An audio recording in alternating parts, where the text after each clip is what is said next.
gracias por su presencia. Vamos a empezar con el panel número 24 titulado Los niños tienen la voz. Los niños y niñas, los niños. La X. Los niños. Vamos a comenzar con Gina, ¿cierto? Con Gina Norambuena, con su presentación titulada Humedales de mi tierra, una estrategia de comunicación, de educación para el cuidado de los humedales de la región de los lagos desde la mirada y protagonismo de los niños, niñas y adolescentes. Adelante Gina, por favor. Estamos grabando, que si se prefiere... ¿Puedo ocupar el micrófono y te escucho más fuerte? ¿Cómo ustedes prefieren? Mejor con micrófono, así queda mejor la grabación. Vamos a ir al tiro con la presentación.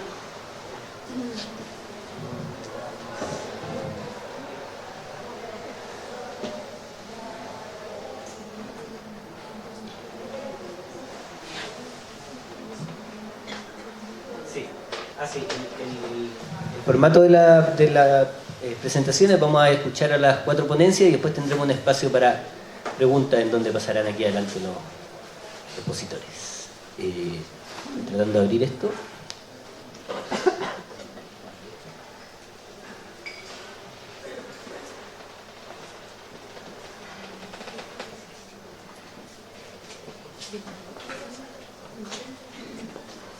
Yo te lo voy pasando. Iba a poner track, pero estoy grabando. Sí, porque como no sabía si iba a alcanzar a llegar, la había dejado. Hola, muy buenos días. Mi nombre es Gina Norambuena. Bueno, ya les presentaron el título de mi presentación. Se están pasando. Ahora sí. Bueno, yo soy comunicadora social, magíster en comunicación social, convención en comunicación y educación de la Universidad Católica. Este proyecto que les vengo a presentar es parte de mi magíster, es mi proyecto de grado y por cierto se enmarca la temática de los humedales que, como ustedes ya habrán escuchado seguramente en este congreso, son importantísimos para la supervivencia de los seres humanos, así lo afirman distintas organizaciones nacionales e internacionales. Por cierto, hay un contexto nacional e internacional que le está dando mayor relevancia a su cuidado, pero aún lo importante que son no es conocido por todas y todos los ciudadanos. Por eso es que es tan relevante, ¿no es cierto?, pensar en estrategias de comunicación y educación para poder posicionarlos, para poder darles la relevancia que realmente tienen.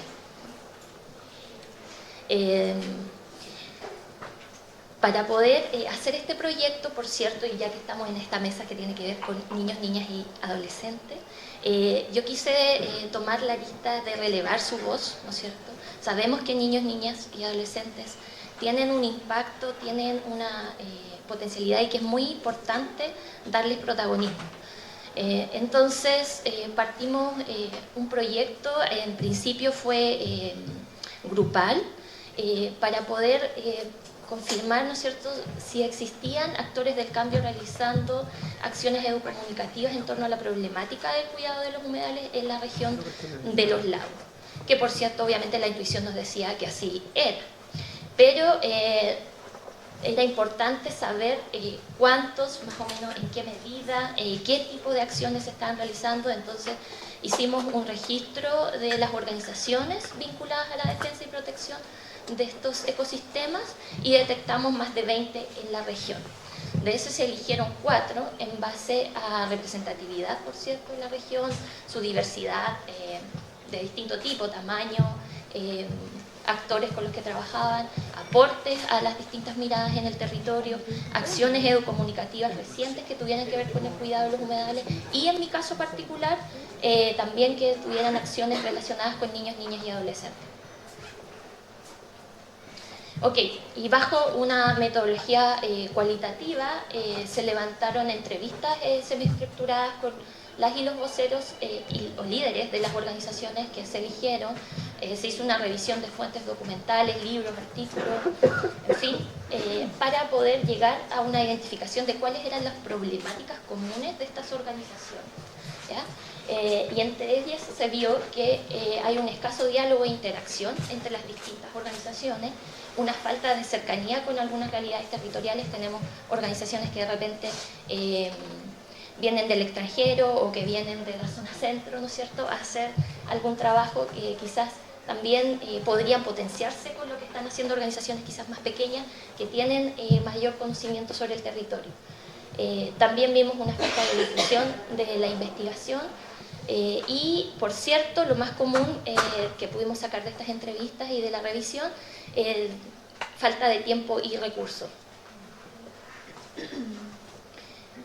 Pero, por cierto, la parte buena es que hay un objetivo común y que es el cuidado de los humedales de la región de los lagos, y que todas coincidieron en que claro, que era importante y que faltaba una articulación y una colaboración, que también sí, efectivamente había una relación un poco distante entre ellas, entre las organizaciones, y un desconocimiento de quienes están a cargo de las distintas áreas de desarrollo de las mismas, y un desconocimiento, por cierto, de las estrategias y acciones que realizaban cada uno, y entre esas, varias relacionadas con niños, niñas y adolescentes que son similares además. Entonces, para el trabajo en equipo que hicimos en esta primera parte del proyecto, que hice junto con mis compañeros del magíster, se detectó una necesidad de comunicación y educación, de una mayor articulación y colaboración entre los distintos actores del cambio. ¿Okay? Y por tanto establecimos como estrategia hacer un fortalecimiento de la red de actores del cambio que cuidan los humedales de la región de los lagos, y en mi caso particular llevarlo o concretarlo a través de un proyecto que relevara la mirada desde y hacia los niños, niñas y adolescentes para poder posicionar los objetivos comunes de comunicación y educación. ¿Por qué hacerlo desde esta mirada? Bueno, todos los que estamos aquí tenemos esto de que es importante, ¿no?, relevar la voz de niños y niñas, pero también hay mucho conocimiento, muchas investigaciones que así también lo afirman. No es solamente una idea, sino que realmente hay un apoyo, ¿no es cierto?, un conocimiento que está detrás que lo puede afirmar. Entonces, por ejemplo, yo de mi trabajo pude sacar algunas cosas que quería comentarles. La crisis del clima es una crisis de los derechos de la infancia, así lo afirma la UNICEF. Ellos y ellas serán las y los principales afectados.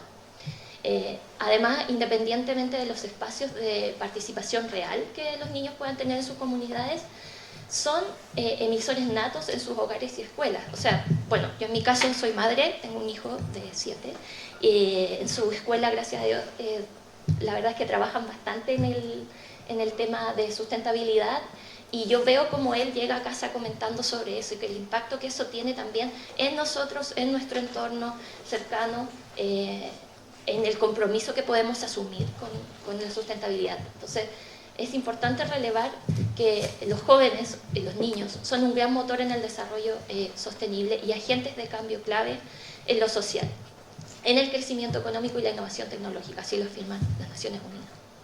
Además, algunos estudios relevan la actitud comprometida y activa de niños, niñas y adolescentes. Conocemos movimientos a nivel nacional e internacional, por cierto, Friday for Future u otros, en que vemos que niños, niñas y adolescentes son capaces de liderar importantes cambios.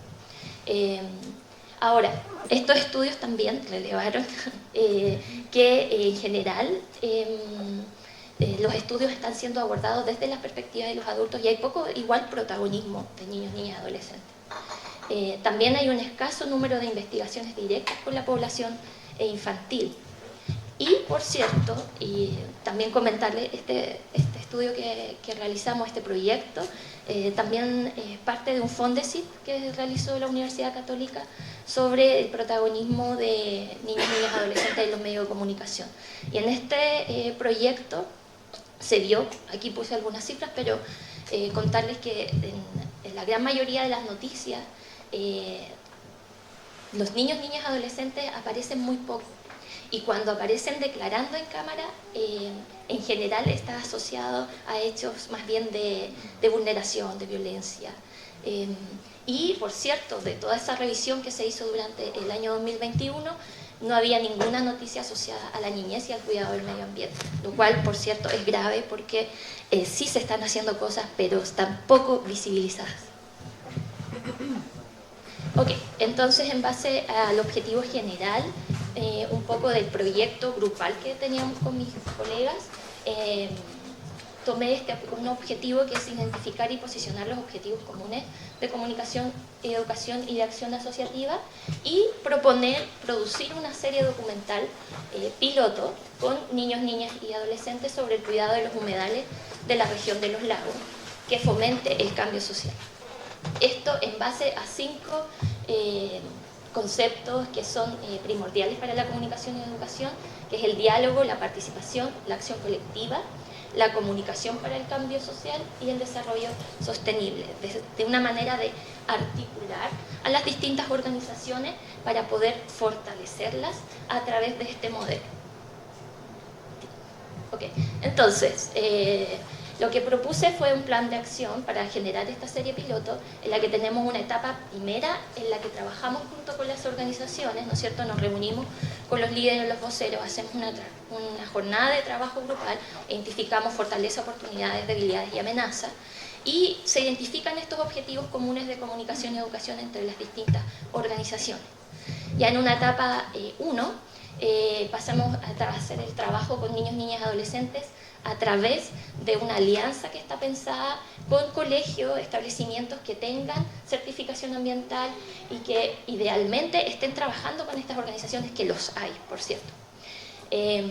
La idea también en esta etapa es hacer una investigación periodística, ¿no es cierto?, un poco para reconocer cuáles son todos los humedales que hay y que puedan las mismas organizaciones y los niños, niñas y adolescentes escoger con cuáles trabajar. La idea de nosotros como equipo es, bueno, en este caso yo como equipo, porque este proyecto es mío, es que seamos mediadores, que las mismas organizaciones, que los mismos niños, niñas y adolescentes puedan estar en todas las etapas y ellos mismos tener protagonismo y escoger, ¿ya?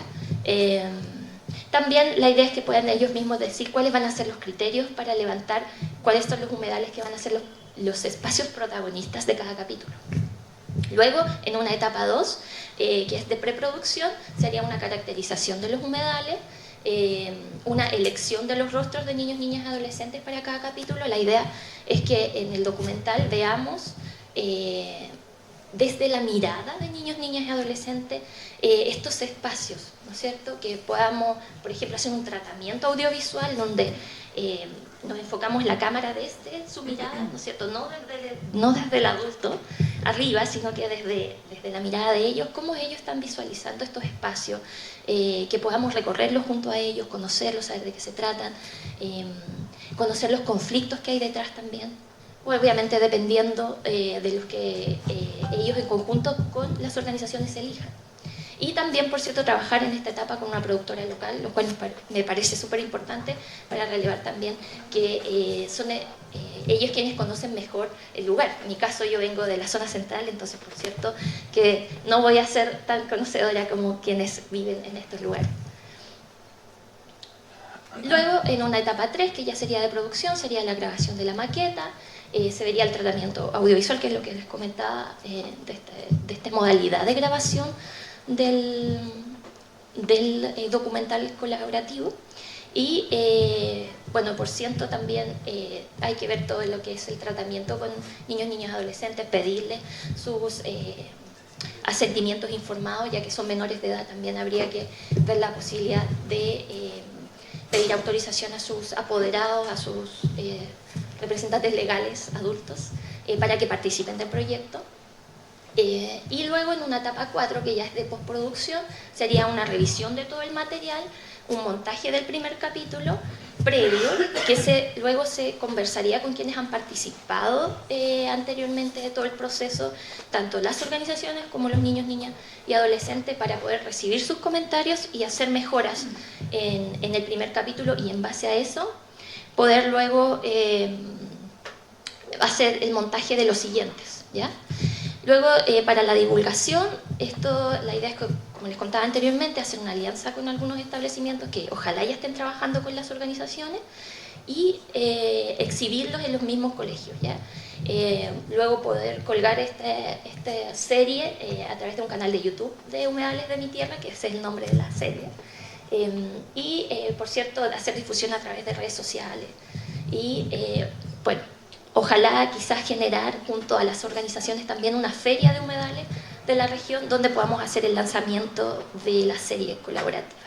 Y bueno, después obviamente sería una evaluación en base a algunos criterios que por tiempo no puedo explicar mucho, pero si pasamos a la siguiente. Bueno, en el marco referencial tomamos algunos ejemplos. Una serie que se dio en NTV que se llama Somos los Niños, en la cual se releva la voz de ellos para contar de algunos proyectos que están sucediendo en los lugares que ellos habitan. Hay otro muy bonito que se llama Paisajes Patrimoniales, que creo que los humedales también son parte del patrimonio biocultural de los lugares, entonces, por cierto que es un muy buen ejemplo para poder desarrollar esta serie. Y hay otro documental que se llama Los Niños y Niñas Siempre, de Junji, que justamente filmado desde la mirada de ellos, fue hecho en pandemia. Entonces, me pareció muy relevante como para verlo como ejemplo para poder hacer este tratamiento. Y bueno, también tomamos como ejemplo Humedales de Chiloé, Voces del Territorio, que son documentales que sí tienen que ver con los humedales, pero que son desde un punto de vista adultocentrista, por cierto. Entonces, la idea de esto es que sea desde niños, niñas y adolescentes. Y otros dos ejemplos que tienen que ver con otro género, que es de la... para dibujos animados, ¿no es cierto?, que son para niños, niñas y adolescentes, pero en este caso esto es un poco distinto, pero sí sirve para un poco ver el lenguaje de cómo contar lo que queremos contar. Ya, ahora sí, un minuto. Perdón. En cuanto a la viabilidad, bueno, sí, es un proyecto sí un poco complejo, requiere de bastante articulación, ¿no es cierto?, entre las organizaciones para poder definir estos objetivos de comunicación y educación comunes, requiere de la participación de niños, niñas y adolescentes y por cierto de un financiamiento no menor porque se trata de producir una serie de calidad.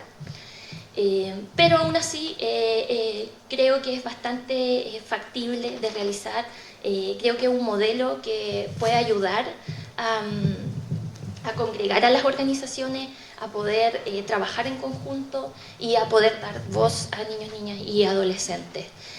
Porque además el formato en el que está planteado, que es el audiovisual, hay varios estudios que lo señalan. Aquí cito uno que es del profesor Fuenzalía de la Universidad Católica, que es un formato que da importancia al desarrollo emocional y que además es un formato que consumen bastante niños, niñas y adolescentes, por tanto es más factible que podamos llegar.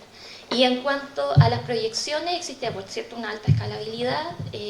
Esto yo lo quise pensar en la región de los lagos porque soy de la región de los lagos originariamente, entonces también ahí había una relación con la zona, pero por cierto que hay humedales a lo largo de todo Chile, entonces si este piloto pudiese funcionar, podría ser replicable en otros lugares. Para poder generar otros tipos de temporadas, para poder conocer cuáles son todos los tipos de humedales que tenemos en Chile, para poder enseñar a través de la comunicación y la educación su relevancia y poder que la gente empiece a saber cómo poder reconocerles, ¿no es cierto? Y por cierto, bueno, si fuese muy bien, podría esto emitirse a través de otro tipo de canales más masivos para poder dar a conocer en otros espacios. Eso.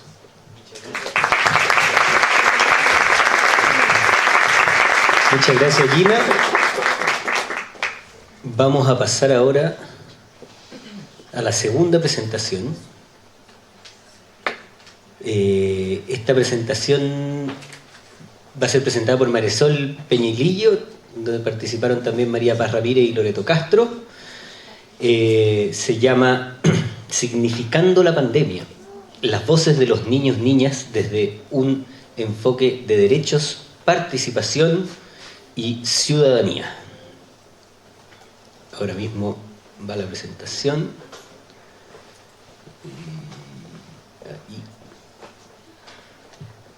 Ya no más. ¿Ahí se escucha? Y aviso a los 5 y al minuto, ¿sí? Ya, perfecto. Vamos a tratar de apurarnos harto porque además vamos a compartir la presentación con otra de las integrantes. Bueno, muchas gracias. Un saludo para todos. Gracias por la oportunidad de compartir con ustedes la experiencia que estamos desarrollando todavía. Este proyecto está en ejecución. Estamos más o menos a la mitad. Así que estamos muy entusiasmadas también. Este proyecto se llama Significando la Pandemia, las voces de los niños desde un enfoque de derechos, participación y ciudadanía. Y el equipo, bueno, estoy yo, está Loreto Castro, María Paz Ramírez, que me acompañan, y Andrea Villagrán, que no pudo venir hoy día por temas laborales, pero también es parte del equipo. Indicar que este proyecto fue un fondo al que postulamos de unas fundaciones que trabajan esta temática. Lo primero es decir que este proyecto es presentado desde la Corporación Andamiaje. Nosotros somos parte de la corporación desde varios lados. Somos parte de la corporación, pero además somos apoderadas, ¿ya? Nuestros hijos están en el colegio. Esta corporación nace el año 2016 y es sostenedora del Centro Educativo El Encuentro, que está acá en Villarrica, y que es un espacio educativo que básicamente lo que quiere es trabajar desde todo lo que hemos hablado en el Congreso. Estamos muy contentas y muy además motivadas en seguir trabajando, porque lo que hacemos justamente es que nuestros hijos puedan trabajar desde el territorio, desde su entorno, pero también conectándolos con lo que pasa en el mundo, ¿ya? De la manera más amorosa que se pueda. Así que, démosle nomás, sí, ese era un poco el contexto. El objetivo de este proyecto era promover prácticas de participación infantil al interior del establecimiento desde los niños, o sea, levantando las voces desde los niños y niñas y conectándolo con que ellos pudieran resignificar lo que pasó en la pandemia, ¿ya? Sigamos a lo siguiente. Nosotros básicamente somos, además de pertenecer a la corporación, somos apoderadas, y en conversaciones fuimos dándonos cuenta que los niños volvieron a insertarse al sistema escolar sin ninguna mediación significativa. Y nos dimos cuenta que era importante escucharlos y nos pareció interesante darles enfoque a este proyecto, en donde ellos pudieran, desde la participación, pudieran resignificar lo que vivieron en la pandemia, ¿ya? En el fondo, los niños tuvieron que volver a una misma rutina, tuvieron que volver sin muchas veces considerar lo que les había pasado, y encontramos que era una buena oportunidad para poder recoger estos elementos a través de este proyecto. Me hizo mucho sentido lo que tú mencionabas en la exposición anterior, porque además los medios de comunicación no ayudaron mucho, no hubo una señal, ni un discurso, ni un diálogo con los niños, por lo tanto ellos estuvieron expuestos a un montón de mensajes que no estaban pensados para ellos, ¿ya? Entonces los niños nunca fueron protagonistas en esto. Por lo tanto, el foco que quisimos, y empezamos a pensar en esto para desarrollar la propuesta. ¿Sigamos? Vamos a pasar bien rápido por esto para que después podamos hablar un poco del proyecto. Entonces, ¿qué proponemos nosotros? ¿Ya?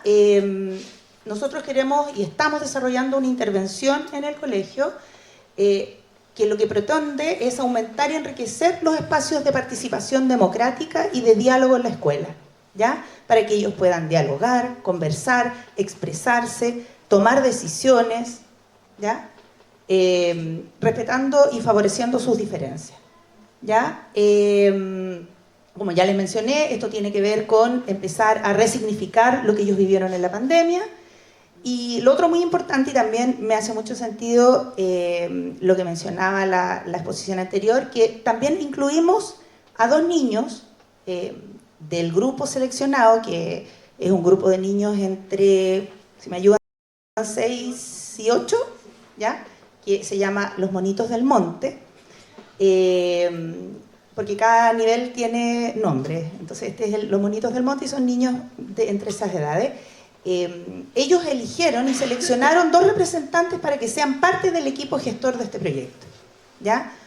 nosotros además tenemos a Andrea Villagrán, ella es experta en participación infantil, por lo tanto nos ha ayudado mucho a darnos cuenta de esta mirada adultocentrista, que a veces las intervenciones que se hacen en las escuelas es como los adultos van y ven qué se hace. Entonces quisimos abrir esta posibilidad e indagar cómo funciona el incorporar a niños como pares, ¿ya? Del desarrollo de los proyectos, en la toma de decisiones, en cómo va desarrollándose el proyecto. Dale nomás. Bueno, además está decir la importancia para nosotros de este proyecto y que tiene que ver con que es un derecho fundamental la participación de los niños y las niñas y los adolescentes en todos los espacios ciudadanos y sobre todo en las escuelas. Porque hay que abrir espacios de visibilizar lo que les está pasando, y además también nos removía mucho el tema de todo el proceso pandémico del encierro, en donde sentíamos que no han habido espacios intencionados de trabajo con ellos para que pudieran muchas veces resignificar y trabajar sobre lo que les pasó en esa época. Bueno. Y como estamos en desarrollo del proyecto, ahora voy a dejarle y dar la palabra, el micrófono a Loreto, que nos va a ir contando qué hemos hecho hasta ahora y qué nos va a faltar por hacer. Hola a todos, yo soy Loreto Castro, soy antropóloga, también soy exactamente como dice Marisol, socia del equipo de la corporación y también apoderada del colegio en el que estamos trabajando. Bueno, hasta este momento, en realidad, bueno, tenemos una cosa como, ¿cómo se llama? Una correlación desde el principio hasta lo que llevamos ahora. Hemos trabajado en jornadas de acompañamiento con las fundaciones que nos están financiando, que son las Arcor y GRAS, si no me equivoco. Y bueno, para nosotros es súper importante mostrar el trabajo que hemos estado haciendo también en vinculación con ellos, porque para nosotros fue muy halagador en realidad que nos seleccionaran para participar en este proyecto, porque eran se financiaban 4 proyectos y no sé, trabajamos con organizaciones como La Caleta, por ejemplo, en Santiago, que trabajan en comunas como en La Legua principalmente, con población haitiana, ¿no es cierto? Y otras organizaciones también que trabajan en sectores de alta vulnerabilidad. Entonces, sabemos que vamos a aprender mucho del trabajo también de ellos. Bueno, hemos hecho con los niños, hemos empezado las únicas fases en general que no se han hecho una participación directa, ha sido el trabajo diagnóstico, porque con los chicos pensamos trabajar más bien difundirles a ellos el diagnóstico para que ellos nos ayuden a desprender del diagnóstico los temas a trabajar a futuro. ¿Ya? Entonces, en esta fase 1 nosotros trabajamos con un diagnóstico basándonos en la pregunta ¿qué fue para ti la pandemia? ¿Qué significa? ¿Qué es para ti la pandemia? Una pregunta muy general, y desde aquí trabajamos con, bueno, ahí ustedes ven lápices, plumones, de todo, y los chicos hacían un dibujo y escribían a partir de su dibujo, escribían un título. Y desde este diagnóstico principalmente llamó la atención el trabajo en los trabajos, las representaciones que tenían los niños en relación al estar en la casa, estar en familia, estar protegidos, ¿ya? Y eso da cuenta un poco del discurso que trabajaban las familias con ellos, mencionándoles que estamos bien porque estamos en casa, estamos en un techo. Entonces hacían mucho dibujo de casas grandes, del perrito, de los árboles, ¿no es cierto? Entonces, por ahí, para ellos la pandemia significó un poco eso. Por otro lado, el tema de la muerte también estaba presente en relación al temor a la muerte, que fue algo que también fue muy infundido por los medios de comunicación, y entonces los dibujos también tenían bastante relación a eso. Otro tema importante también era el tema de la salud, en lo que se desprendía mucho la mascarilla, el alcohol gel, ¿no es cierto?, los dibujos, ese tipo de cosas sanitarias, y el virus, ¿no es cierto?, el virus dibujado bajo todo el tipo de dibujo de colores, de amenaza, de caras así locas, de caras tristes, etc. Entonces, como que por ahí ellos fueron haciendo su primera significación, ¿ya? En el diagnóstico fase 2, nosotros también propusimos en el proyecto trabajar esta experiencia de Lego. Yo no sé si alguien estuvo ayer en la parte de Legos que vinieron que vino la profesora Viviana Gómez a exponer. Nosotros, bueno, gracias al equipo, o sea, al EduLab, que tiene acá un laboratorio educativo en Villarrica, nosotros nos pudimos tener acceso a material infinito de Legos para que los niños hicieran sus representaciones respecto a lo que les gustó y no les gustó de la pandemia, ¿ya? ¿Qué fue lo que más te gustó y qué es lo que menos te gustó de la pandemia? Y esto se realizó con grupos paritarios, ¿no es cierto? Y que cada grupo, así como en equipo de fútbol, elegía a sus compañeros con quien quería trabajar, pero la idea era obviamente fomentar que trabajaran con personas de distinto sexo, género, y, ¿no es cierto?, con distinto, que no fueran como tan amiguitos, ¿no es cierto?, es típico que uno juega con el amiguito, tratar de fomentar ese tipo de participación. Bueno, aquí también un grupo trabajó qué es lo que me gustó, qué es lo que no te gustó, hicieron también unas representaciones bastante interesantes que ellos tuvieron que exponerlas a nivel público, y obviamente con representantes, con una persona que dijera, ya, yo quiero. En general en este grupo tenemos harta suerte de que los niños quieren todos. Entonces como que es más difícil elegir, no hay que elegir a Leo, no, ven tú, no, todos quieren participar. Entonces ellos hablaron de sus representaciones y bueno, vimos varios temas en general relacionados también al tema de la muerte. Vieron, también se repite bastante lo relativo a la seguridad, al estar en casa y al también tratar de hacer sus actividades cotidianas, ya lo mejor posible. No se menciona bajo ninguna perspectiva el tema del Zoom, de las clases por Zoom y todo, como que no lo tienen, no es parte de su vida, ni tampoco es un tema que ellos lo rescaten desde una perspectiva ya pasado 1 año, 2 años. Martín. Entonces, bueno, para ir terminando, entonces, esta es una investigación con niños y no solo sobre ellos, ¿no es cierto? Aquí estamos participando con ellos, porque ya desde terminada esta fase de diagnóstico, cuando nosotros les demos los resultados, nosotros vamos a decidir con ellos cuáles son las actividades que vamos a realizar. ¿Ya? Entonces, aquí, esa es la idea de que nosotros ya no les vamos a proponer nosotros los temas, sino que ellos también vayan eligiendo bajo también sus propias ideas, ¿ya? Ayer se realizó, ponlo un poquito más atrás, Martín, se realizó la elección, ¿no es cierto?, de representantes. En este curso todos quisieron ser representantes. Entonces se hizo una votación, ahí está la cajita de las votaciones, y los chicos entonces eligieron representantes, una niña y un niño. Y tenemos representantes entonces para que trabajen en las reuniones de creación entonces de lo que viene a futuro. Algo que es súper necesario exponer aquí también es que nosotros trabajamos súper de la mano con la profesora.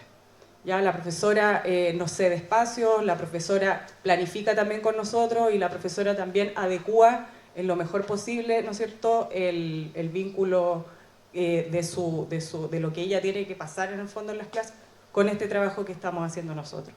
Y en general, como es una instancia, es un colegio que es bastante participativo, los niños han votado, creo que apruebo-rechazo no hicieron, pero hicieron como las elecciones de presidente, han hecho como que la cultura cívica está dando vuelta, ¿no es cierto? Entonces para ellos tampoco es tan extraño. De todas maneras, aquí se quiere difundir queremos que ellos lo vivan también bajo también su propia representatividad. Lo que viene entonces, el diseño y ejecución de talleres de participación para la significación de la pandemia, eso va a ser con los niños. Análisis de la información obtenida obviamente en los talleres de participación. Vamos a hacer una instancia de advocacy sobre derechos, ¿ya? Vamos a hacer un taller de una charla sobre el derecho a la participación infantil que va a ser dictada por Andrea Villagrán. Están todos invitados, todos los que puedan, los que quieran venir. Va a ser el 2 de junio, si no me equivoco, nos prestaron una salita acá en la Universidad Católica. Bueno, socialización, un poquito más atrás, socialización del proyecto con niños y niñas y autoridades adultos por distintos medios, entre lo que destaca un documental que se está haciendo en este proceso sobre niñez protagonistas. Ya aquí lo mismo que dices tú, la cámara tiene que estar en un nivel, ¿no es cierto? Aquí la perspectiva son los niños hablan, aquí los adultos no son necesariamente entrevistas. Y el video no lo alcanzamos a mostrar. Pero, bueno, lo importante es que en este contexto nosotros también queremos generar también un modelo de participación. Es algo bastante ambicioso, pero queremos también que se pueda transferir a otros contextos. Entonces, al final del proyecto tenemos la misión de, obviamente, escribir algún paper, alguna cosa, pero también difundir a nivel municipal, a nivel de las instancias, ¿no es cierto?, institucionales, que puedan escuchar también esta experiencia y que se pueda lograr la replicabilidad. Eso sería, teníamos un video, pero estamos atrasados. Muchas gracias y que estén muy bien. Muchas gracias, Loreto, Marisol, por la presentación. Vamos a ir entonces a la tercera exposición de este panel.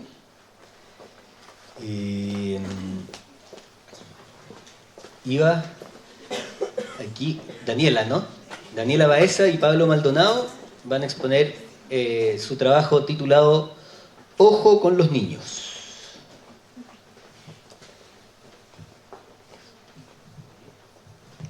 Mira, un podcast. Sí, es un podcast. Cáchense. Ahí sí. Ya. Buenos días a todos y todas. Nosotros les vamos a presentar nuestro proyecto. ¡Ay! ¿Está en formato video, parece? ¿Para atrás? Sí. Se llama Ojo con los niños. Es un programa de entrevistas, de conversación que conducen niños y niñas de educación pública.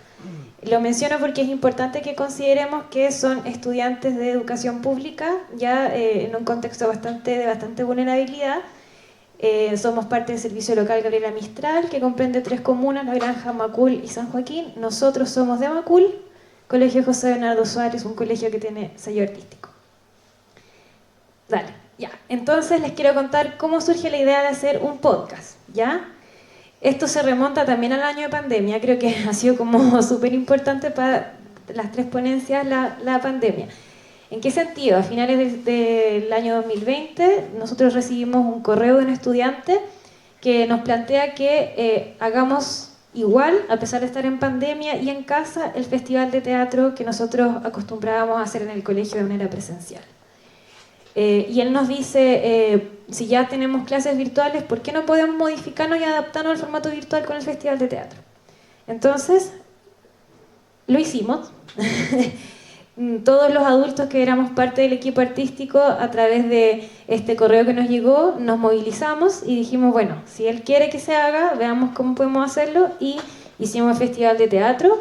En su 6ª versión tuvimos muchas visitas, luego de eso hicimos una exposición de música y artes también a través de YouTube.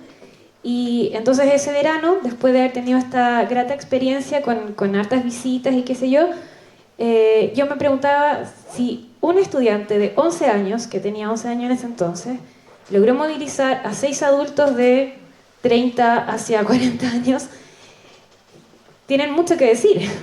Tienen mucho que hacer, pero no tienen el espacio. Entonces me preguntaba cómo podemos otorgarle ese espacio de manera que quede también establecido que la voz de los niños y las niñas es muy importante ser escuchada. Y se nos ocurrió la idea del podcast. Hola, soy Pablo, también parte del equipo con Daniela. Muy brevemente contar por qué un podcast. Primero porque es como un formato como episódico que permite que quede registrado como lo que nuestros estudiantes, y en particular muy despierto que nos movilizó a nosotros, que en el tiempo, digamos. Porque claro, es muy similar a un programa de radio al final, Pero el problema de la radio es que ocurre en un momento y se acaba y te lo pierdes. En cambio esto queda un poco para siempre y ahora han pasado muchas generaciones un poco de estudiantes que han participado y pueden como revisitar esta entrevista que hicieron, no sé, hace un par de años atrás.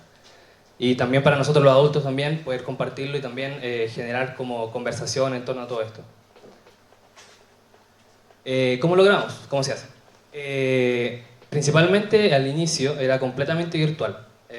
Una reunión en Zoom, una reunión en Meet de Google, se grababa la reunión, yo editaba el audio, porque tengo un poco de conocimiento al respecto, y se subía a las distintas plataformas de difusión, Spotify, Apple Podcasts, etc. Eso fue todo en el año 2021, cuando todo era completamente virtual. Después pasó como a una modalidad híbrida, que es lo que se ve en la primera foto a la izquierda. Ahí está nuestro estudiante que nos mandó ese mail, entrevistando a Gabriel León, que ya era como semipresencial, ¿sí? Estábamos todos los estudiantes juntos, con nosotros los profesores en una sala con micrófonos, y nuestro invitado ahí un poco lejos, pero con nosotros también. Y después ya pasamos a este formato ya presencial, que ahí hay varios de los estudiantes, y grabamos ya con micrófonos dentro de todo el aula, ya con una interacción mucho más dinámica también con nuestros invitados y también entre los mismos estudiantes. ¿Y avanzamos? Y era un poco así la dinámica, digamos. Queríamos mostrar igual las fotos de cómo estas personas que, digamos, que dentro de sus agendas ocupadas, igual querían dar su disponibilidad porque encontraban valioso en el fondo como este deseo de querer plantear sus preguntas que tenían estos niños con ellos. Y pasaba que de repente, en medio de que estaban almorzando, haciendo otro trabajo, estas personas adultas, se daban el tiempo de tener esta conversación cortita de media hora con nuestros estudiantes.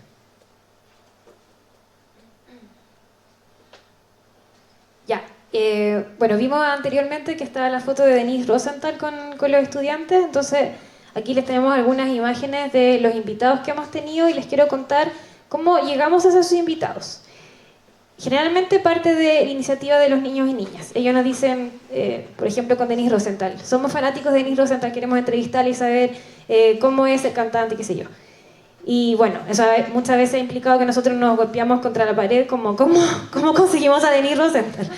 Pero tenemos una red de apoyo donde escribimos a veces, como Facebook nos ha ayudado mucho. Alguien tiene el contacto del manager de Denise Rosenthal y nos han llegado ciertos contactos. Otras veces ha sido a través de la página, por ejemplo, ahí está Gabriel León, que es el divulgador científico de la ciencia pop, no sé si lo conocen. Él tiene una página web donde acepta mensajes y lo contactamos por ahí. Lo llamé por teléfono patuamente y accedió a venir. Miguel Tapia fue un contacto que hicimos a través del mismo servicio local. Magdalena Müller es actriz, yo también soy actriz, entonces la conocía y la pudimos llevar. Los niños nos la pidieron porque ven sus teleseries. Y otros contactos han sido a través de, por ejemplo, la Defensoría de la Niñez, que la Defensora de la Niñez fue entrevistada también por los niños. Fue a través de la página de la Defensoría de la Niñez, como oficina pública, digamos, uno hace el contacto y accedieron, nos dijeron sí, nos interesa el proyecto, ahí. Entonces hay distintas formas, a veces no damos con las personas que ellos quieren. Llevamos 2 años intentando traer a Mon Laferte, no lo hemos logrado, a pesar de que nos logramos dar con el manager, pero bueno, por agenda no ha podido. Y así, o sea, va como entre que hay éxito en la convocatoria y hay fracaso también, pero los chiquillos y chiquillas ya están como acostumbrados y no se frustran ni mucho menos entienden cómo es el proceso.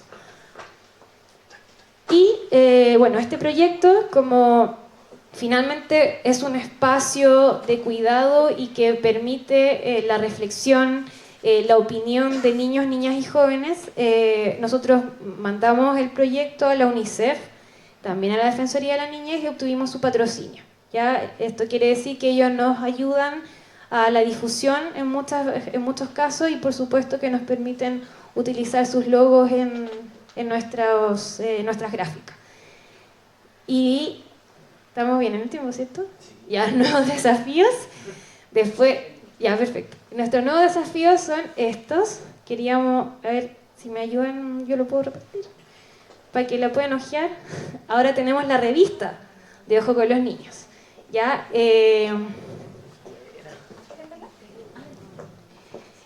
La revista surge como un paso más del podcast, donde se transcribe parte de la entrevista del invitado del mes. Es un capítulo mensual y además tiene una editorial, ya que los mismos niños y niñas escriben. En este caso, en la revista, la primera que hicimos, hablan sobre educación sexual integral, como de la necesidad que ven ellos, ellas, de que se implementen en las escuelas, sobre todo en educación pública, manifiestan los niños, no yo. Y está plasmado ahí como toda su opinión. Además también hacen juegos y está, por supuesto, nuestro código QR para que nos puedan seguir también en el podcast. Ese es nuestro nuevo desafío. Estamos, bueno, ustedes pueden notar que la impresión no es de la mejor calidad porque no hay presupuesto. Ya es autogestionado, eso fue impreso en el servicio local. Fue hecho íntegramente por los niños en la plataforma Canva, que es gratuita, entonces ellos ya se manejan con diseño y todo eso. Entonces finalmente no está tan bien diagramado y todo, pero porque no es una imprenta profesional, ni tuvimos un diseñador detrás de la revista.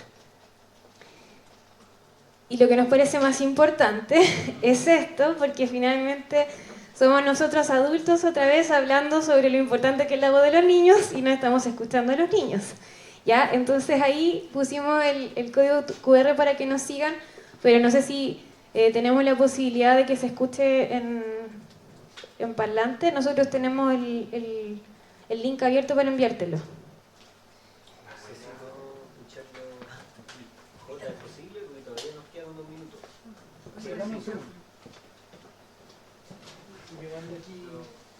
¿Ahí en tu compu? Parece que sí. ¿Te lo mando? Eso. Sí. Con este mismo... Yo te lo mando. Me tinca que fue Ah, ya, sí. Es que, por airdrop. Como... Te mando a WhatsApp. Ya, gracias. Sí.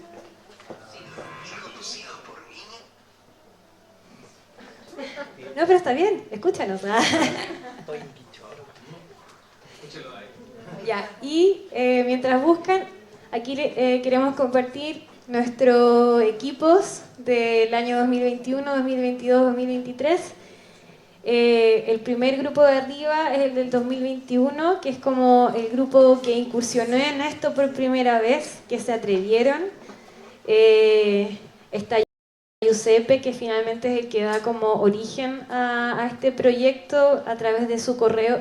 Él yo creo que ni siquiera dimensionó lo que provocó como bola de nieve para después, pero fue muy decidor recibir ese correo y ver cómo 6 adultos empezaban a averiguar cómo se hacía una transmisión en vivo, cómo podíamos tener obras de otros lugares, y nos dimos cuenta de lo importante que era escucharlos, no solamente como en clases, sino en otros espacios.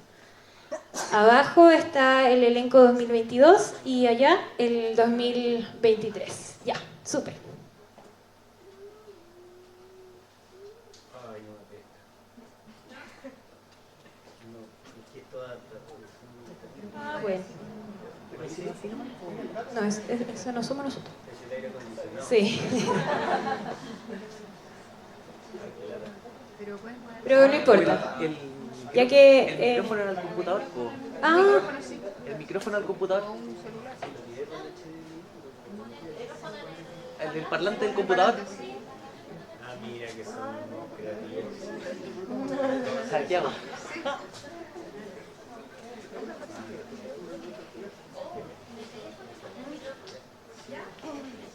La sequilla.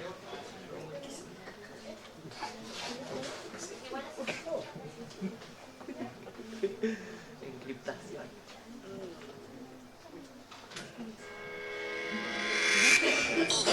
Con los niños. Eso. Un programa producido y conducido por niños y niñas. ¿Sí? Buenos días, tardes o noches, dependiendo de dónde estén escuchando este podcast. Bienvenidos y bienvenidas a nuestro querido programa Ojo con los niños. Agradecer que estén escuchando nuestro capítulo número 14. Por cierto, este es nuestro primer capítulo del año 2023. Eso. Les presento un podcast de entrevista conducido por niños y niñas, patrocinado por la UNICEF, la Defensoría de la Niñez, Servicio Local Gabriela Mistral y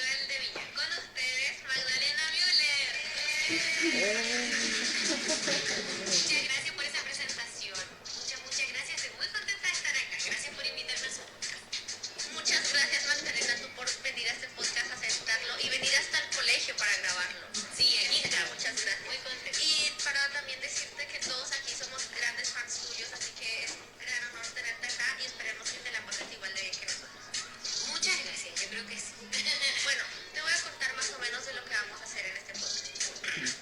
Primero, cada uno de nosotros. Ya, ahí sí, lo pueden escuchar después, se los vamos a agradecer, y los niños también, las niñas. Y solo para cerrar, uno a veces también piensa que más o menos sabe cómo funcionan las mentes de los niños, y la verdad es que son realmente muy creativos y mundos inexplorados. O sea, dentro de las preguntas que ellos, aparte, no tienen temor a preguntar cualquier cosa. Nos pasó que en el podcast de Gamaliel García, que es un futbolista, nosotros pensábamos como adultos que somos, que él iban a preguntar sobre el fútbol y qué sé yo, como lo evidente. Y le preguntan por la reencarnación. Eso. ¿Qué piensas de la reencarnación? A Magdalena Müller le preguntan ¿qué piensas sobre el aborto? O sea, como que son temáticas que a ellos les llaman y les mueve también como saber qué pensamos los demás sobre esas cosas. Así que eso, muchas gracias por escucharnos y ojalá nos puedan seguir. Les cuento.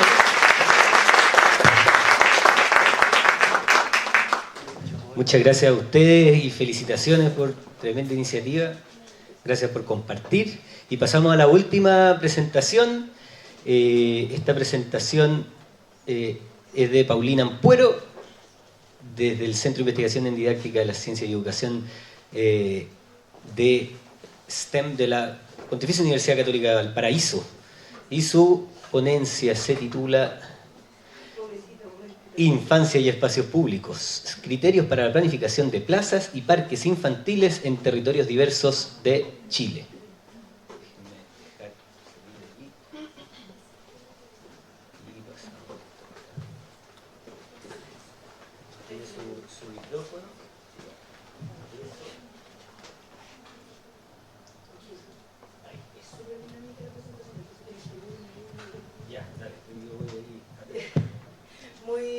No sé si se escucha. ¿Sí?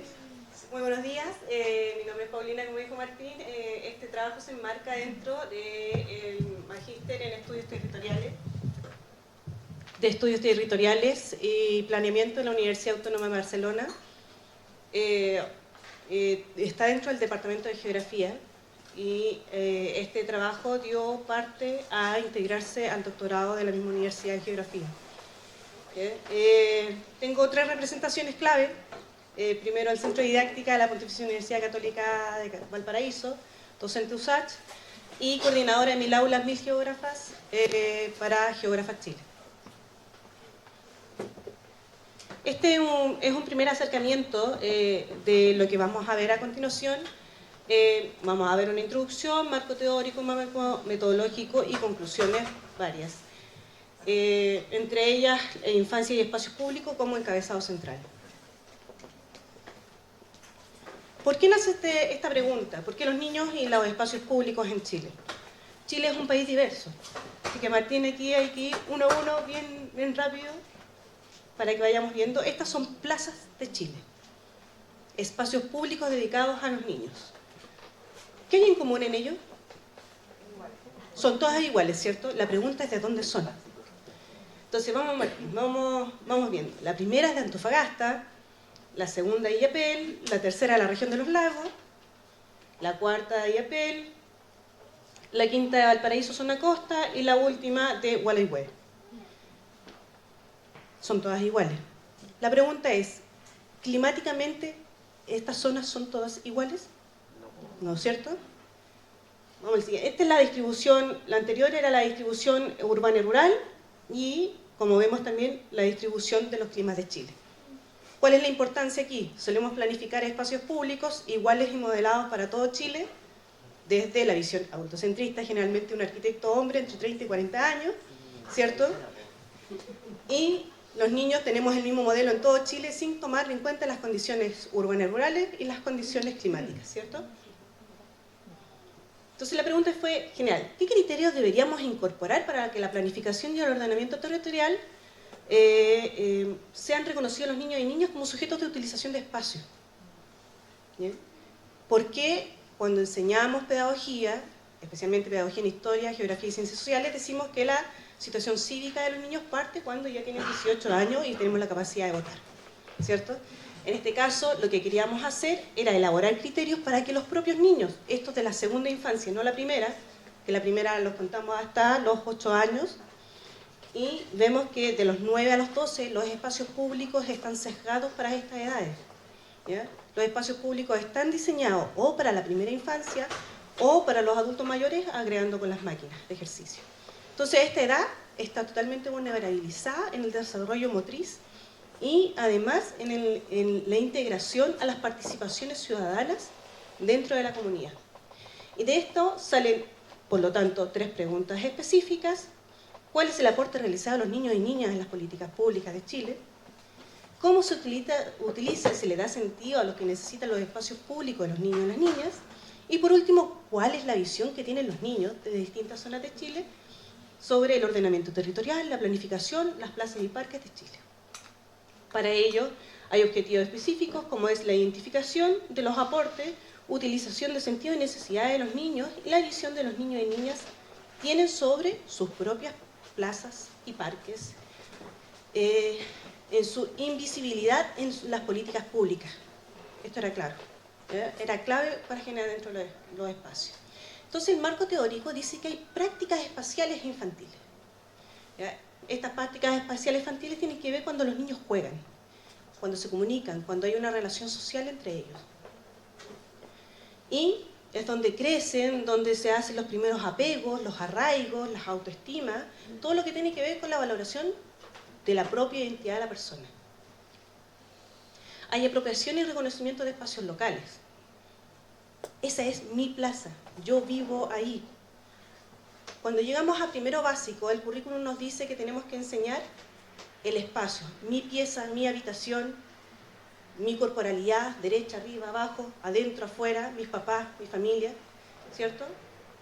Pero no nos hace entender esto, esta primera parte, ¿ya?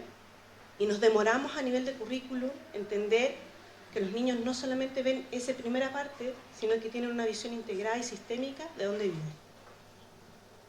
Por eso es súper importante entender que los niños participan en procesos de planificación y que ayudan a unir diferentes aspectos. Los niños son los que miran el mundo de manera sistémica.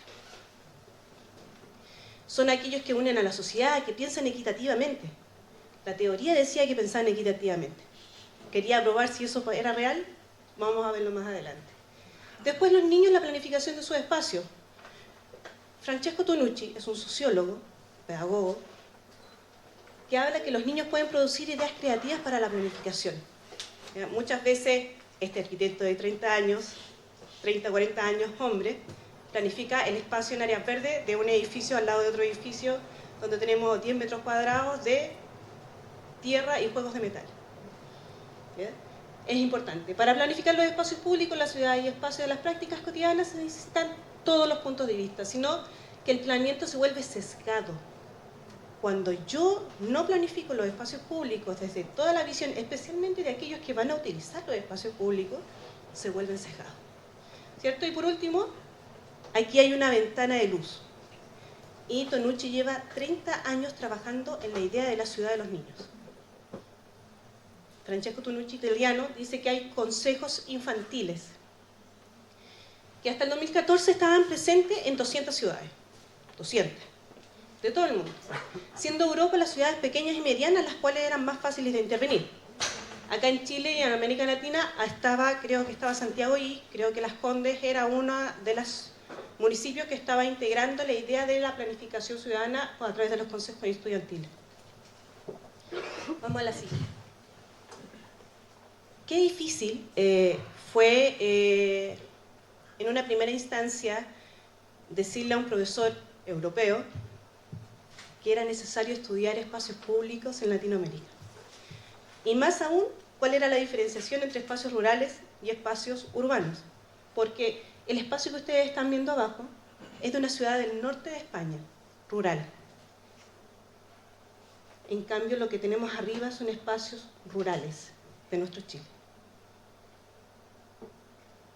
Y es aquí cuando los profesores dijeron, hay una diferencia enorme entonces lo que son las planificaciones y las entregas adecuadas de espacios públicos. Porque no son solamente juegos, sino que es suelo, materialidad, espacialidad y práctica. Tenemos espacios abandonados, espacios en relleno, máquinas solas en un espacio baldío. ¿Por qué? Porque la seguridad urbana nos ha dicho que tenemos que implementar equipamiento urbano dentro de las ciudades para que éstas sean seguras. ¿Pero qué calidad de equipamiento urbano estamos utilizando? Y así seguimos. Esta es la metodología. Si alguno la quiere leer más, la tesis está publicada por la universidad, así que la pueden buscar después por mi nombre, la van a encontrar al tiro. ¿Qué es lo interesante? Antes de que les pase, es la fuente de datos que son de niños y niñas de 3 territorios diferentes de Chile. 3. Son zona central Valle y Yapel, con clima desértico, zona central costero, con Mediterráneo costero, y zona sur con Caleta del Manzano, continental, que tiene zona mediterránea con alta influencia de lluvia. Por lo tanto, tenemos 3 tipos de climas totalmente distintos. ¿Cuáles son las técnicas e instrumentos? Cartografía social y mapeo participativo. Creo que esto también es sumamente válido para que lo vayamos viendo, porque muchas veces trabajamos con los niños a través de dibujos, pero no hacemos espacializar sus prácticas espaciales. Por eso es muy importante entender cómo ellos entienden su propia espacialidad. Y luego la observación no participante, que es por parte mía a través de los espacios públicos. Y aquí están los 3 espacios de recolección de datos espacializados. ¿Ya? Yo aquí quiero dar enormes gracias a los profesores y docentes que de alguna forma facilitaron sus grupos de aula para trabajar en el aula habilidades y herramientas de cartografía social, mapeo participativo e implementación de lo que ellos querían hacer en sus propios espacios públicos. Y aquí las 3 variables. ¿Por qué las 3 variables? Lo urbano y lo rural, la división política administrativa y lo climático, porque son 3 variables que tienen alta influencia, primero, a nivel económico. En Chile, el Serviu entrega presupuestos económicos solamente a aquellas poblaciones que superan los 5.000 habitantes. Cuando tenemos un poblado de 300 habitantes, la plata no llega. Entonces, ¿qué se hace? ¿Ya? Y el efecto climático, por lo que ya habíamos visto, que son todas las plazas iguales. Aquí está más clarificado el tema de los climas, localidades urbanas versus lo rural. ¿Cuál es la diferencia entre ambos? ¿Ya? Siguiente. Esto es los estudios de caso, cómo se estudió, las categorías. Siguen apretando. Aprieta nomás y... Entonces, las categorías preexistentes, por un lado, que nos determinaron en estructura teórica, bajo las técnicas de recolección de datos que fueron guías para estructurar los análisis vistos en cada uno de los casos. Adelante. Bueno, esta es la tabla que me hice yo para trabajar en la observación no participante, con distintos horarios de tiempo, frecuencia de día, tiempos de permanencia. Yo notaba ahí, el niño permanece 30 minutos, por qué el niño está presente, las razones de retiro, de por qué se va, la libertad de la utilización que se le da a los espacios públicos de los niños. ¿Ya? Y esto en una semana, más o menos, ¿ya? Para ver la diferencia entre los días laborales y los días festivos. Y aquí viene lo interesante, porque estos son talleres realizados a los niños a nivel de aula. Por lo tanto, había que crear una secuencia didáctica que fuera pertinente para que el niño no me dibujara, yo quiero ir a andar en un globo aerostático, ¿ya? Porque la imaginación es grande, ¿cierto? Entonces, la idea de, primero, instalar el taller de cartografía participativa, presentación de la investigación, entender, vamos separando minuto a minuto, y el taller 2, que es de reflexión de los espacios públicos. ¿Ya? Vamos a ver. Entonces, a los niños se les pasaba esto. Un mapa, una cartografía aérea, por ejemplo, en este caso el Colegio Santa Teresa de Jesús en Choapa, Coquimbo, y ellos cartografiaban los espacios en donde ellos trabajaban. donde ellos jugaban. ¿Ya? Para luego, después de que estos grupos se instalaran, yo tenía que traspasar todo este material a una sola cartografía social y entender las prácticas espaciales que los niños utilizaban, entendiendo los recorridos que se realizaban de la casa a la escuela y cómo estos eran utilizados con diferentes formas de participación de juego. Esa es una situación en el norte, la situación en la región de los lagos. Se dan cuenta que inmediatamente el clima, la imagen satelital muestra que es una zona diferente. Y aquí también hay prácticas diferentes, porque los niños en zonas como Coquimbo participan en zonas urbanas, comerciales, mientras que los niños en el sur participan en zonas como las baja marea, la alta marea, la isla, el bosque, el arreo de ovejas. Entonces hay prácticas espaciales diferentes. Y estas son las plazas soñadas de los niños. ¿Ya? Aquí hay una reflexión clave.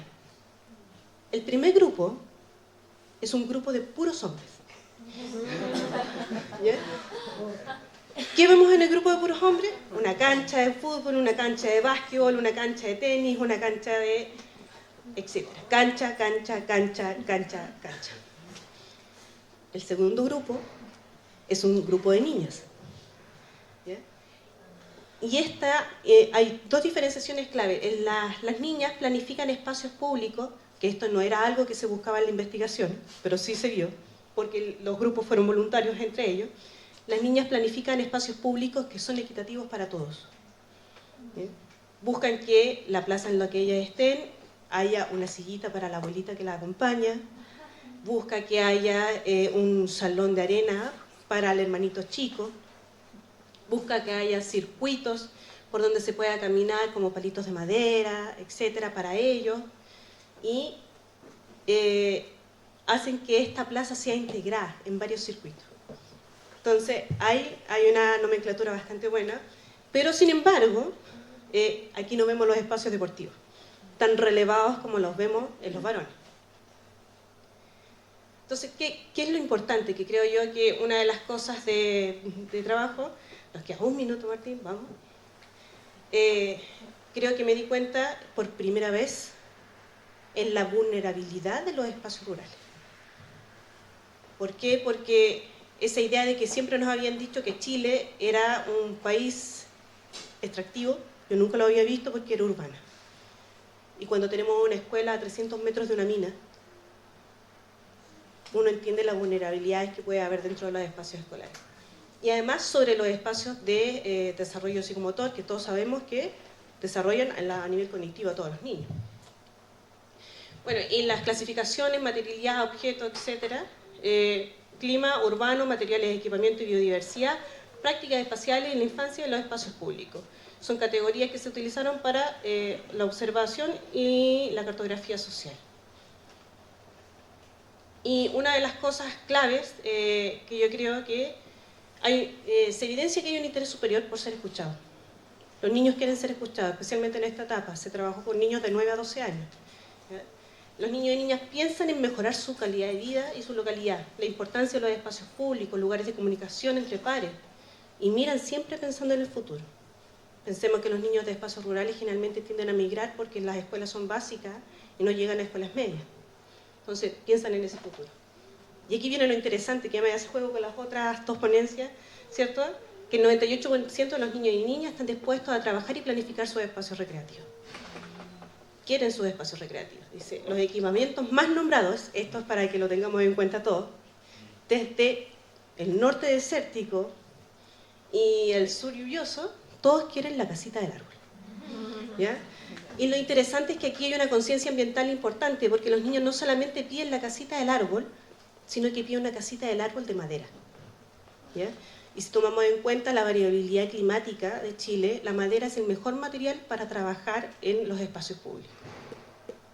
Y por último, dice, los grupos mixtos crean espacios recreativos integrados, integrando ambas visiones de los espacios compartidos. Los espacios deportivos, tanto como los espacios de desarrollo motriz y en la integración con el adulto. Y las diferencias más notorias son los espacios naturales, la utilización de los espacios naturales, porque No podemos pedirle a los niños de la zona norte que están con un sol incesante, inclemente, ¿cierto?, que salgan a jugar a las 4 de la tarde. En cambio, los niños del sur, de la región de los lagos, salen a jugar con lluvia y se les permite. Entonces son prácticas diferentes y por lo tanto tenemos que tener en conciencia cómo vamos a practicar en esos espacios. Y aquí las conclusiones, los criterios propuestos. Primero, discutir mediante un taller con los niños y niñas sobre lo que es el espacio público, cómo identificarlo en el mapa y cómo se simboliza o usa su función siempre desde lo local. Los mapas no fueron más allá de 300 metros a la redonda de la escuela. Mostrar a través de fotografía espacios recreativos reales, tanto de aquí, de Chile, del extranjero, etc. Enseñarles sobre los climas locales, seguridades, etc. Y vamos a ver el punto 3, dice reconocimiento de la localidad con los niños y niñas, que ellos reconozcan sus propios espacios. Es el primer paso para entender cómo son sus prácticas espaciales, es partiendo del propio espacio de ellos.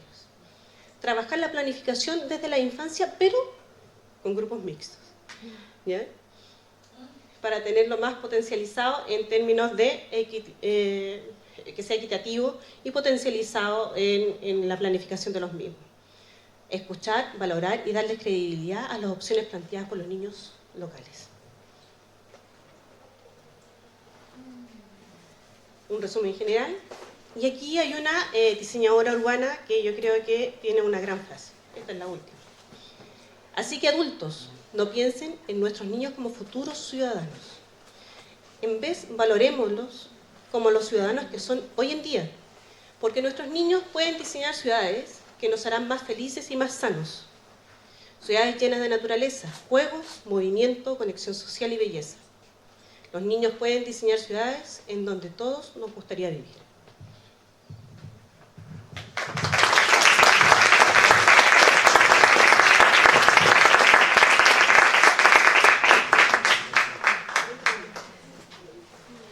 Muchas gracias, Brenda. Muy buenas presentaciones. Voy a invitar a los panelistas a que puedan pasar adelante. Tenemos todavía un momento de preguntas, nos quedan 20 minutos mientras el público presente prepara su consulta, sus preguntas. Sí, pueden pasar aquí adelante, por favor. Sí, no hay apuro. Mientras pensamos en las preguntas, vamos a hacer circular un micrófono.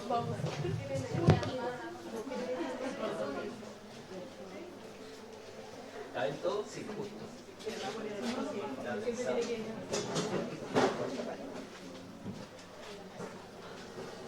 Bien.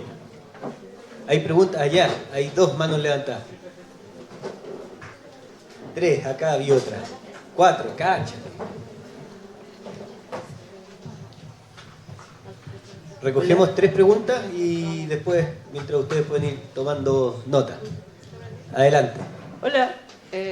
Mi nombre es Pilar Olave, soy ecóloga y actualmente estoy trabajando en un mural con aquí mi comadre en una escuela rural en la Villa San Pedro, como Pucón para la cordillera, y tengo una pregunta para la última ponente sobre si evaluaron la importancia como del factor estético en la percepción de los niños de una área recreativa, si es valorada, si no es valorada, si influye como en la reacción que tienen sobre ese espacio.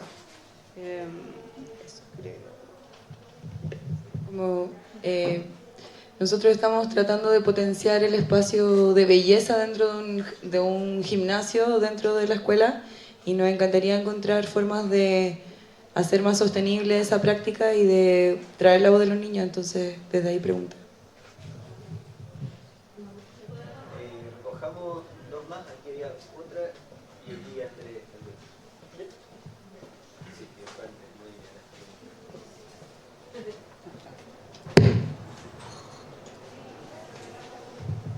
Hola, mi nombre es Lorena Bravo, soy profe diferencial, en este momento de una escuelita rural. Tengo una pregunta que es como general para todos y las otras van a los chicos que presentaron el podcast. Para los chicos que presentaron el podcast, me gustaría saber qué rol cumplen ustedes.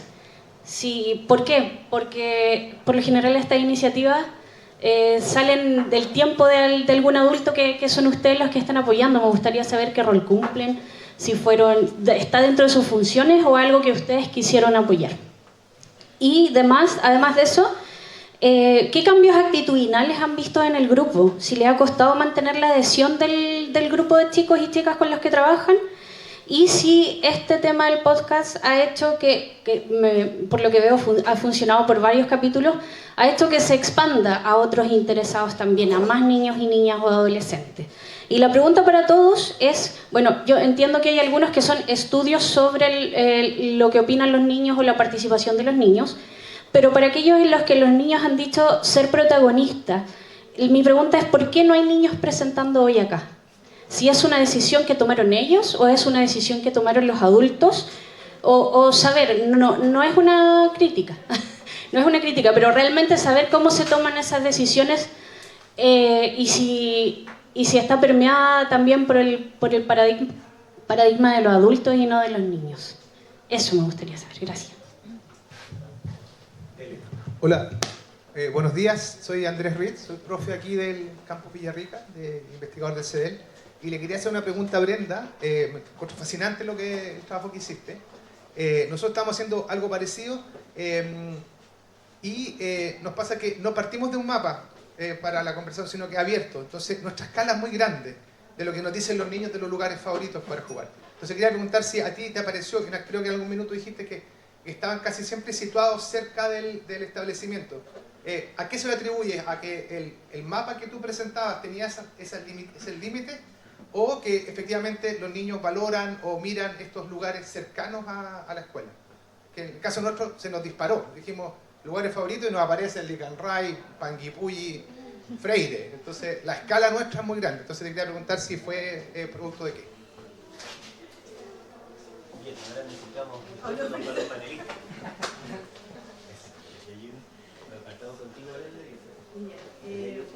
¿Se escucha así?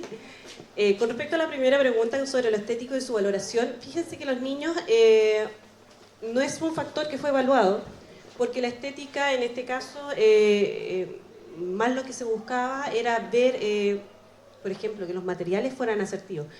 Pero sí, sin embargo, en cuanto a lo estético, era el cambio de juegos. ¿Ya? ¿Por qué? Porque la gente suele pedir el refalín porque conoce el refalín. La gente suele pedir el columpio porque conoce el columpio.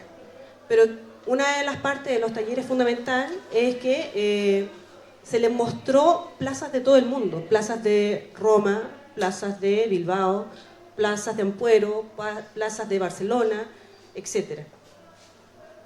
¿Por qué? Porque habían juegos motrices distintos, juegos que desarrollaban aspectos distintos. No solamente el balancín que ya conocemos o la casita del árbol, a pesar de que fue lo más pedido, pero por ejemplo acá en la zona tenemos el barquito, ¿cierto? Porque hay una gran pertenencia con eso. Entonces los niños valoraron conocer juegos nuevos a manera estética, pero no así su desarrollo estético y de diseño. Hay un grupo que trabaja una profesora de biología, licenciada en biología, y además trabaja con arte, y ella también hace murales. No me acuerdo cómo se llama el grupo en este momento, pero yo me la encontré en los trabajos del sur. Uno siempre se encuentra con gente, ella también trabaja estos temas. Si quieres después conversamos y yo te mando el contacto de ella, porque trabaja los temas de los murales, ha trabajado desde la zona de Coquimbo hacia el sur.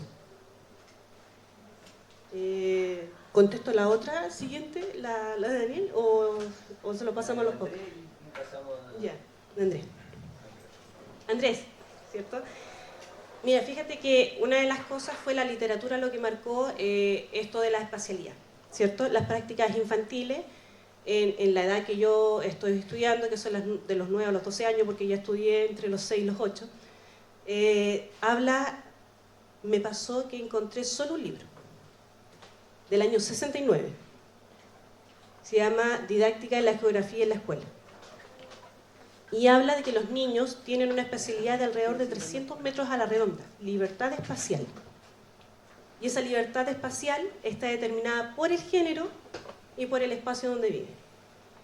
Entonces, en base a eso, fue que elegí centrar a la escuela en el centro y que el punto radial fueran 300 metros a la redonda.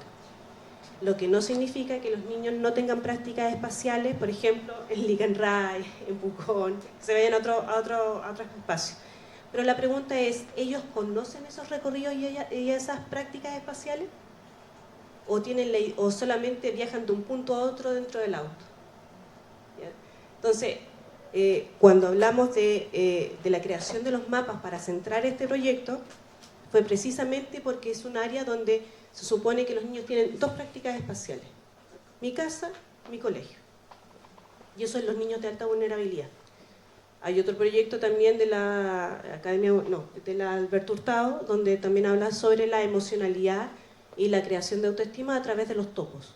¿Ya? O sea, aquel niño que trabaja, que va del colegio a la casa y la casa al colegio, que tiene una mayor probabilidad de tener una menor autoestima con respecto a otro que sí va al taller de música, que va al taller de arte, que va al taller de karate.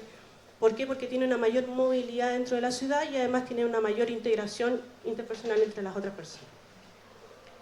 Entonces, en esta idea se centraron en eso, la cercanía de 300 metros a la redonda. Generar ese mapa, estamos hablando de 9 a 12 años, estamos hablando de niños entre cuarto básico a sexto básico en escuelas rurales. ¿Por qué? Porque se supone que ya el profesor de educación básica debería haber pasado las habilidades cartográficas. ¿Ya? Si no las pasó, se pasan en los talleres. Uno le pregunta al docente, ¿lo alcanzamos a ver? ¿Lo vieron? ¿No lo vieron? ¿Los niños saben lo que es la representación espacial? ¿Vieron Yo quiero mi barrio? Etcétera. Entonces, el mapa, por eso mi consejo esencial es ese, es que se centren en un mapa de 300 metros a la redonda. Y si el niño tiene otra espacialidad, es identificar los patrones. ¿Cuál es el patrón? ¿El patrón es la naturaleza? ¿El patrón es trabajar, es acompañar al papá al trabajo? ¿El patrón es voy a acompañar a mi hermana mientras mi papá está haciendo otra cosa? Etcétera. Si identificamos esos patrones, vamos a entender las prácticas espaciales a qué están asociadas. Y en eso vamos a entender cuáles son las necesidades de los niños. ¿Bien? No sé si te respondo más o menos la pregunta. ¿Sí? Eso. Pasamos con la pregunta al podcast y después si quieren comentar algo también. Sí. Ya, ¿qué rol cumplimos nosotros dentro del podcast? El Colegio José Bernardo Suárez es un colegio que tiene sello artístico. Yo soy la coordinadora del área de artes y Pablo es el profesor de música. Este proyecto partió en pandemia, el año 2021, cuando los horarios todavía eran medio difusos, ya como un horario para clases virtuales, ¿no es cierto? Donde los bloques no duraban 1 hora y media, sino que duraban 1 hora porque eran clases virtuales, entonces teníamos un tiempo como de receso entre clase y clase más largo y por lo tanto no teníamos como un horario definido para los podcasts y para editar, para grabar, para juntarme a ensayar con los niños cuando teníamos que ensayar, sino que era más bien desde la voluntad, ¿sí? Ya está sistematizado, el podcast hoy día, el año 2023 recién, es parte de un taller que se hace en la escuela que se llama Podcast y Periodismo, de ahí que también viene la revista. Entonces ya tenemos un bloque de horario dentro de la jornada de los niños y niñas que nos juntamos todos los martes de 2 hasta las 3:25, que es la hora que salen, 5 para las 2 en realidad, y ya tenemos como muy claro hacia dónde vamos, ellos nos vamos proponiendo, vamos trabajando en conjunto. Y nuestro rol específicamente dentro de este podcast es, yo les ordeno la pauta, ¿ya? Ellos hacen sus preguntas, ellos hacen los juegos que se hacen con los entrevistados. Somos como los community managers porque les difundimos el podcast finalmente y hacemos la gestión de contacto con las personas que ellos quieran entrevistar.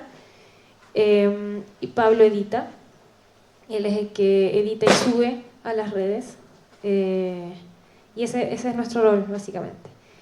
Y en términos de cambios actitudinales que vemos los estudiantes, nosotros tenemos cuando tú te presentaste dijiste que era educadora diferencial y para nosotros es súper importante porque tenemos dentro de nuestro equipo estudiantes que son parte del programa PIE.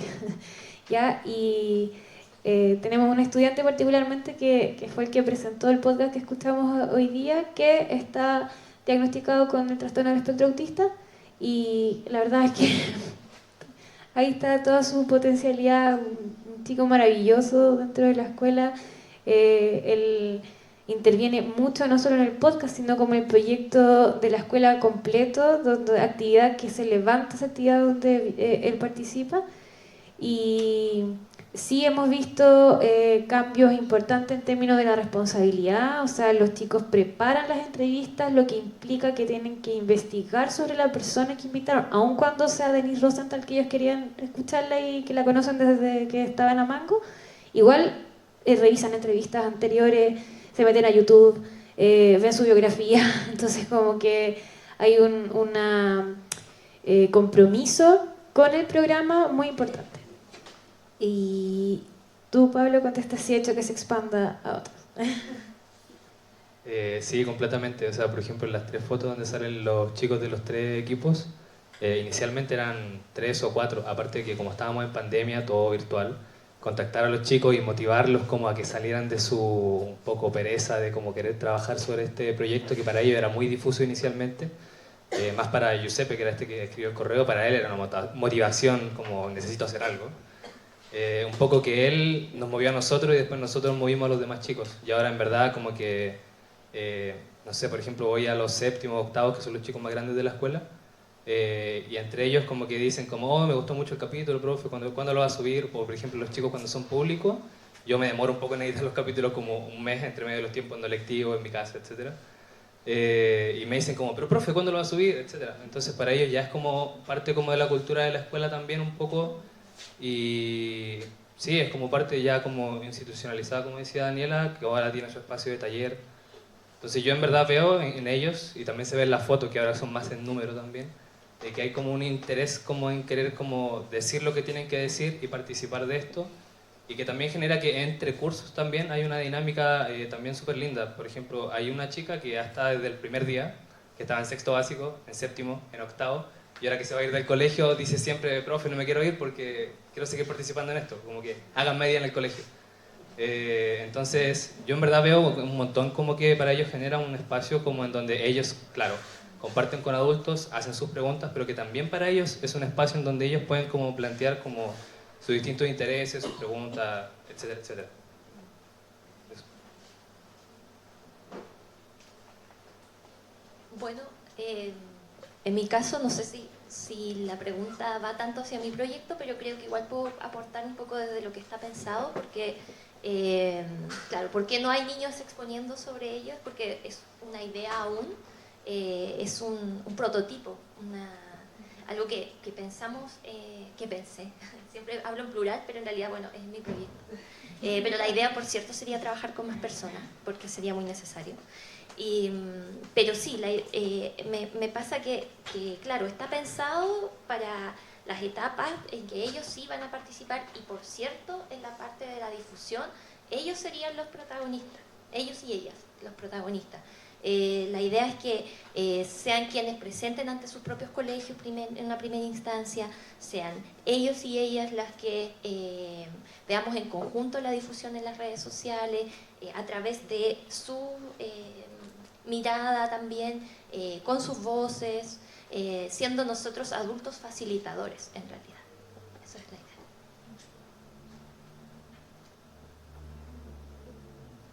No, sí, un poco igual ligado a lo que dice Gina. Sí, el proyecto nuestro está contemplado desde el día de ayer, que en realidad se seleccionaron los cursos, el curso que participa seleccionó a su representante. En realidad desde ayer podríamos haber empezado a traer a los chicos, ellos tener ya la posibilidad de venir, pero pensamos en realidad que era como muy abrupto llegar y decirle, oigan, vengan, porque en realidad fueron recién seleccionados y como ya nutrirlo, ellos están súper nutridos del proyecto y todo, pero también involucra, obviamente los niños tienen adultos responsables, involucra como todo ese tema de los permisos, del tiempo de la familia, y encontramos que en realidad podía ser un poco encima.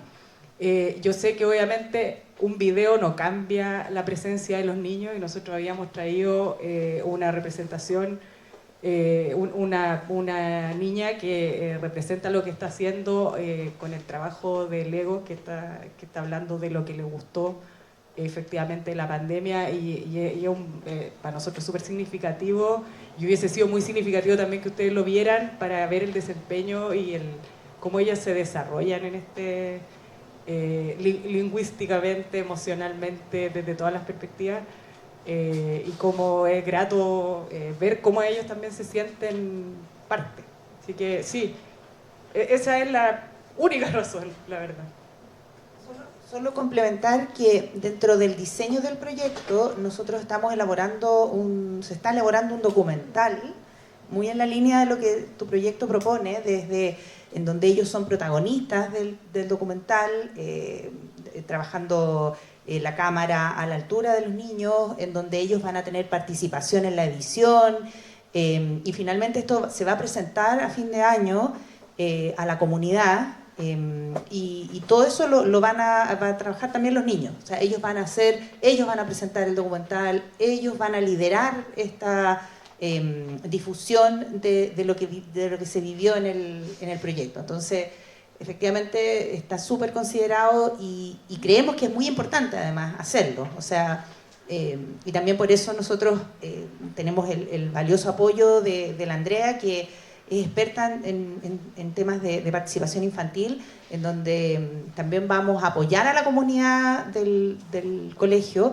a trabajar temas de participación, porque uno a veces habla, pero como dices tú, o sea, puros adultos hablando de las cosas y de temas de los niños, pero no hay ningún niño. Entonces eso pasa en todas partes, y en los colegios particularmente pasa mucho, digamos, también, que se habla por los niños. Entonces, para nosotros es algo que tenemos súper presente, o sea, y Andrea también nos ha ayudado mucho en eso, en hacer conciencia de las veces que uno es invisible. Finalmente, los adultos no nos damos cuenta muchas veces de cómo invisibilizamos a veces la participación de los niños. Así que, sí, gracias por ponerlo, digamos, en la conversación para aclararlo también.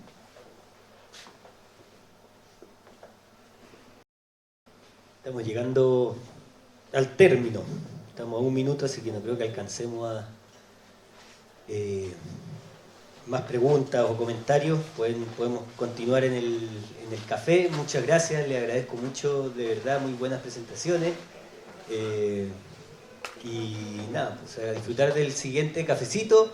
Tenemos paneles a las 12:45, la última ronda de paneles, y súper importante, ojalá casi todos, los más que puedan estar a las 3 para la actividad que nos tiene preparado Glocal en la sala FIA, y a las 4:30 ya cerramos con música y cóctel de salida para soltar ya todas las tensiones de 4 días intensos de congreso. Ya, muchas gracias.